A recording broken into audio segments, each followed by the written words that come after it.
So let's think about what the examiners are looking for when they grade your paper. Let's think about how to impress the IELTS examiner.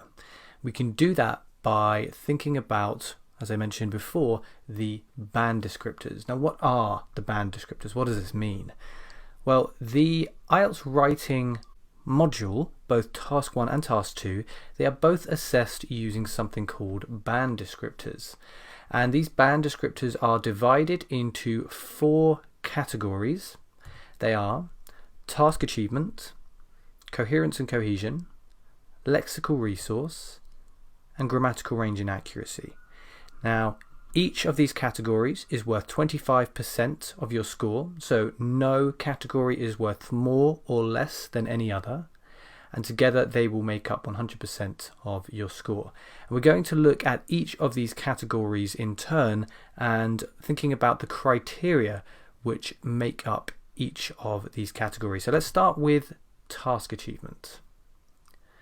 Task achievement. According to the official IELTS writing band descriptors, to achieve a band 7 and above in task 1 for the general training module, you must cover the requirements of the task, present a clear purpose with the tone consistent and appropriate, and clearly present and highlight bullet point directives. Now, the official writing band descriptors, they can be a little bit obscure in the language that they use for some people. They're kind of difficult to understand. So what I'm doing here is I'm trying to translate them into a language which might be a little bit easier to follow.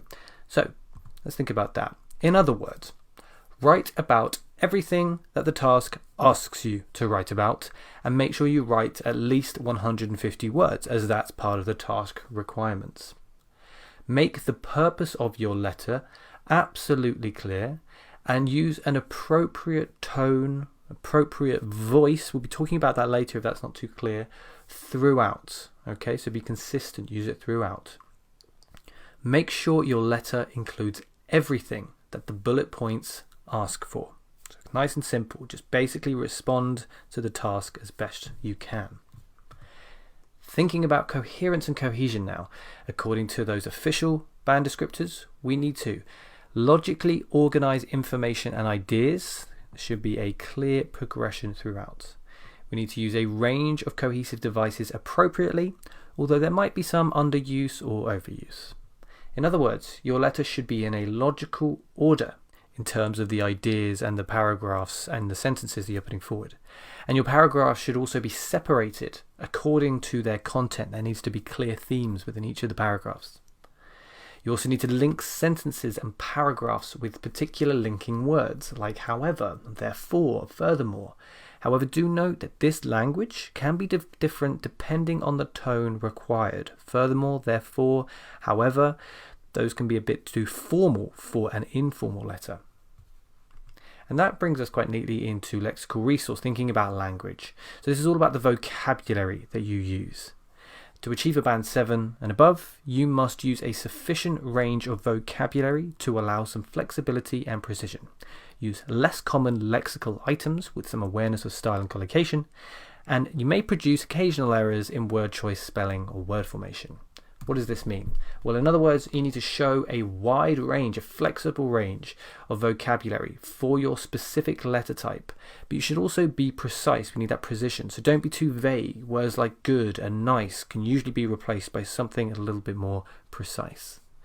Use less common words and phrases. Lexical items, basically just words and phrases. And show that you know how these words fit together. This is about collocation, using words that fit together. You can make a few mistakes. Do bear that in mind. But do try your best, of course, to be accurate. But just don't break down and sob if you recognize that you've made 1 or 2 mistakes after the exam's over. It may still be okay. The final category is grammatical range and accuracy, so thinking about the grammar. And to achieve band 7 and above here, you must use a variety of complex structures.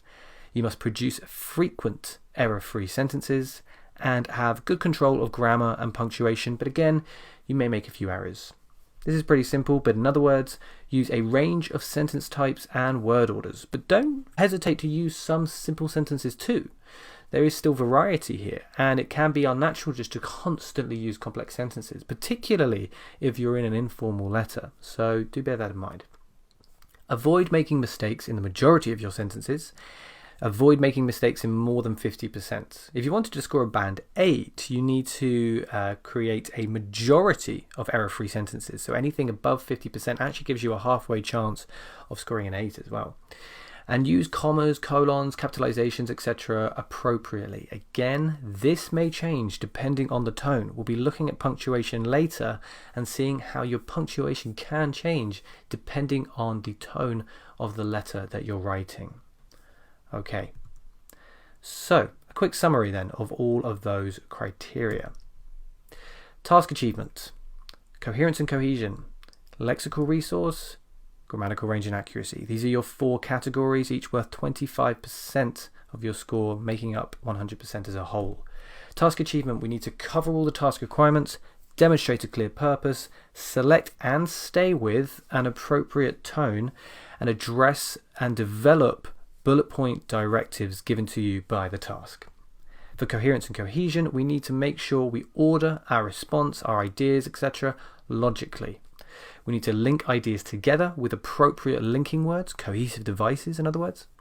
We need to use referencing to link content in different areas, and we need to paragraph sensibly. Make sure there are clear themes to our paragraphs and that they're separated clearly. For lexical resource, vocabulary, we need to show a wide range of vocabulary. We need to be precise as possible with our language, use less common phrases and words, and try to demonstrate our understanding of collocations. And we should try to aim for accurate spelling and word formation, even though we can get away with a couple of mistakes. Finally, with grammar, we need to show a range of grammatical constructions, both simple and complex. Don't make too many grammatical mistakes, but remember, it's okay to make 1 or 2. Punctuation, very important. Don't ignore it. Try to use it accurately and try to aim for a minimum of 50% sentence accuracy in terms of grammar. Now, each of these criteria we will be looking at during the course of this course. So as I mentioned before, each of the sections is divided into each of these categories.